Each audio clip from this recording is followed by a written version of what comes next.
Hello, my name is Alejandro Prescott-Cornejo, the Marketing Associate for Mongabay. Today, I'm going to quickly teach you how to use Mongabay's new Reforestation.app to find a tree planting project that suits your interests.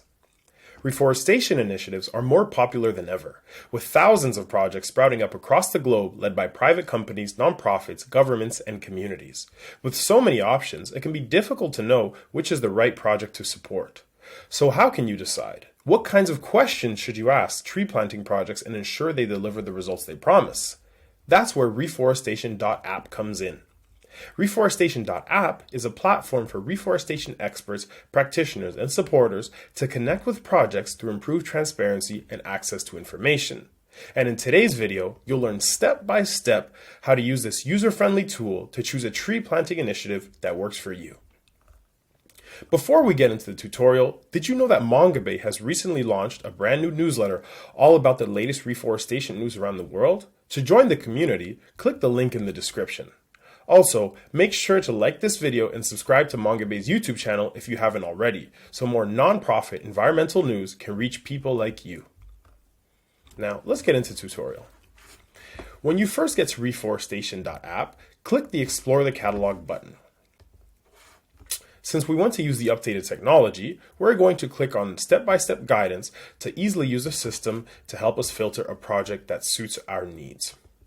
As a first step, let's begin by defining the most important context for assessing the success of tree planting projects. On this page, you can select whether you would like your project to have a justification for their reforestation approach, disclose an explicit location for its activities, have a particular size in hectares, and know its start and end date. For our purposes, let's say that we do say that it has a justification for its approach. So let's click yes. And if you take a look at the bottom, you'll see a few interesting things. First, we can see the total of projects that are in our database. And currently the number is 348. We can also see how many projects are left and the percentage of projects that are left after having applied our filtering criteria. And you can also see a bar that kind of tracks the total remainder. Now let's head over to the next page. The ecological criteria helps us understand if the right trees are being planted in the right place. On this page, you can decide whether the project that you're choosing has a specific forest type, has disclosed the species it uses to reforest, addressed the known threats, and built fire prevention methods into its approach. Let's say that we want to find a project that works on the tropical rainforest. Okay, so as you can see, our projects now got even more narrowed down, and now we have 93 projects or 27% left of the total. Let's head over to the economic page. Funding for reforestation projects can come from many different sources with diverse motivations. These economic criteria will help you identify who is benefiting and assess if a project is truly sustainable. On this page, the filters address the following questions. What financial model does the project have? Does the project disclose its follow-up methods? Does the project have local seedling nurseries? Does the project identify drivers of deforestation? Okay, so let's say that we say that the financial model our project has is individual donations. Okay, and now we're down to 37 projects or 11% projects remaining. Now let's head over to page number 4 for the institutional criteria.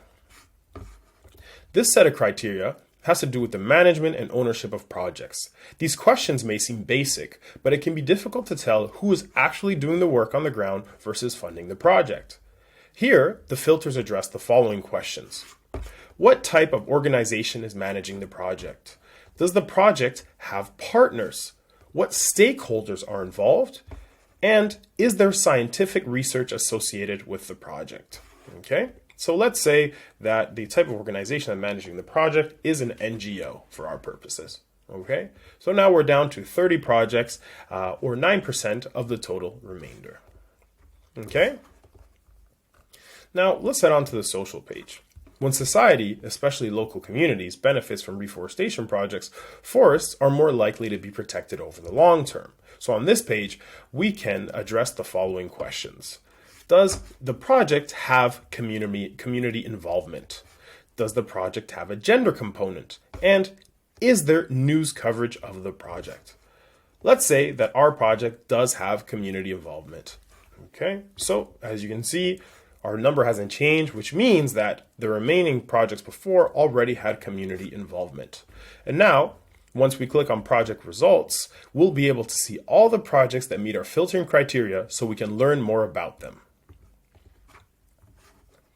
So here's the page where you can see all of the projects, and you can choose any of the ones that you would like in order to dig into more information about them. So for instance, let's say we wanted to take a look at the WeForest project India Khasi Hills. Then we could see all the information about the context, the ecological criteria, the economic criteria, the institutional criteria, and the social, as well as the link to the website where we could find more information about the project. All right? Fantastic. So, if you enjoyed this video, feel free to like and subscribe to Mongabay's YouTube channel for more environmental news content. Don't forget that you can also sign up for our reforestation newsletter, which you can find in the description. Thank you so much for watching, and we'll see you in the next videos.